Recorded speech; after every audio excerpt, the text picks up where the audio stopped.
दोस्तों, ये बात सच है कि इस वॉर में सारे देश इन्वॉल्व हो चुके हैं। हालत इसी तरीके से रहे तो ये धीरे धीरे एक रीजनल वॉर बन सकती है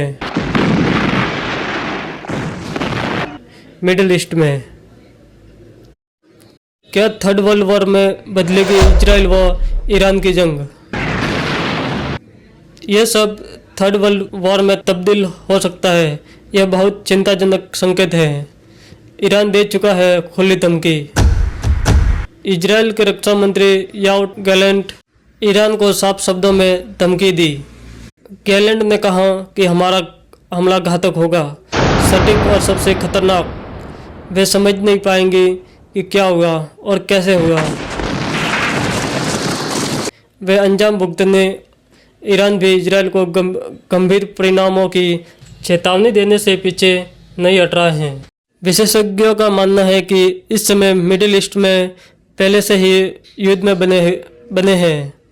जब यमन में ईरान समर्थित ग्रुप लाल सागर में कॉमर्शियल शिपिंग पर मिसाइल और ड्रोन दाग रहा हो, जब ईरान इजराइल पर 180 बैलिस्टिक मिसाइलें दाग रहा हो और इजराइल सोच रहा हो कि कैसे और कब जवाब देगा, तो यह एक युद्ध है।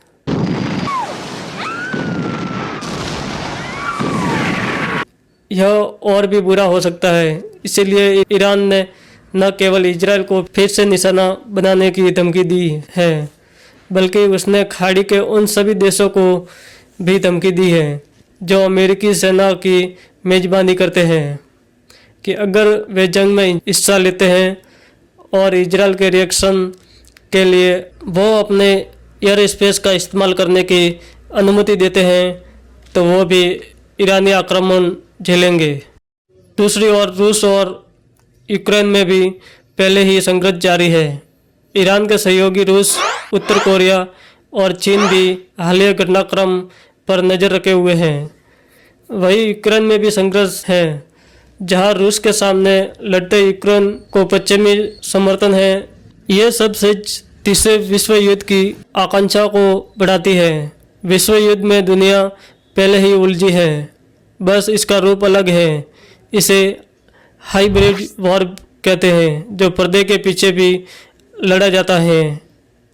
इसमें गुप्त सैन्य अभियान, मिशनों को अस्थिर करना, दुष्प्रचार, चुनाव में हस्तक्षेप और हैकिंग आदि शामिल है। दूसरी तरफ अमेरिका की बात की जाए तो अमेरिका और इजराइल के बीच मजबूत संबंधों के बावजूद अमेरिका सीधे इस जंग में शामिल नहीं होगा।